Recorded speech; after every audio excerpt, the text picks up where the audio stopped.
Guys, so short video lang. Tingnan nyo yung ano ko. Tingnan nyo ngayon yung average fuel consumption ko. 2.5 liter under 100 kilometer. So na-compute ko yan kanina. So ang average fuel consumption ko simula nung makuha ko yung motor sa mga pinagas ko, total odo is 876 kilometer. Bali pumapatak na ang average fuel consumption ko is 40 kilometer per liter. So hindi ko pa yan nire-reset, pero nagpo-full tank method pa rin ako pagka nagche-check ako ng gasolina. That's every time na nagpapa-full tank ako. But for now, yun yung mas-share ko, yung kabuuan niya, which is for me matipid siya. Kasi the fact na 2 beses pa lang ako nakapag full tank dito ata, or 3 times, nabibigay niya na yung sinasabing target or what it should be. Sabi ng mga manufacturer, 40 to 45 liters.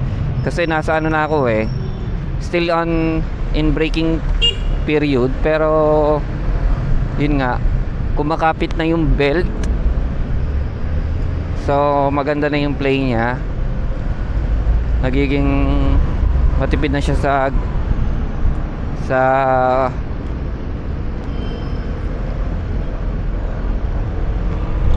gasolina. Tara tayo pa uwi.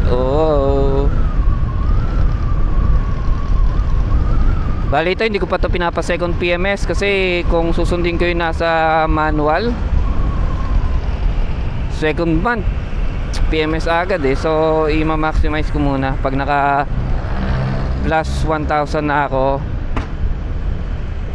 na kilometer na tinakbo from my first change oil. Doon na lang ako magpapa PMS ulit. Comelec checkpoint. Huwag kayong matakot sa checkpoint pagka kompleto ang inyong papeles. Pero pag wala pang rehistro mga motor nyo, huwag nyo munang tangkay na ibiyahe. Baka makatsyempo kayo na hindi kayo pagbibigyan, ma-impound pa yung motor nyo or matikitan kayo.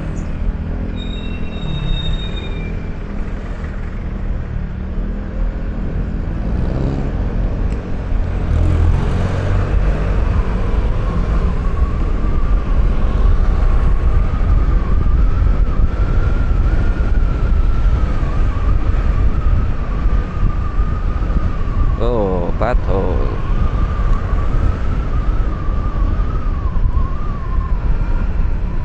Siguro yun na lang muna. Short video lang naman ang sinabi ko about my fuel consumption. Kung nagustuhan nyo yung video, pa-like na lang. At kung di pa kayo nakasubscribe, pa-subscribe na lang po sa channel. At mag-upload pa ako ng maraming video regarding dito sa ating Fortress 160. Peace out. Stop recording.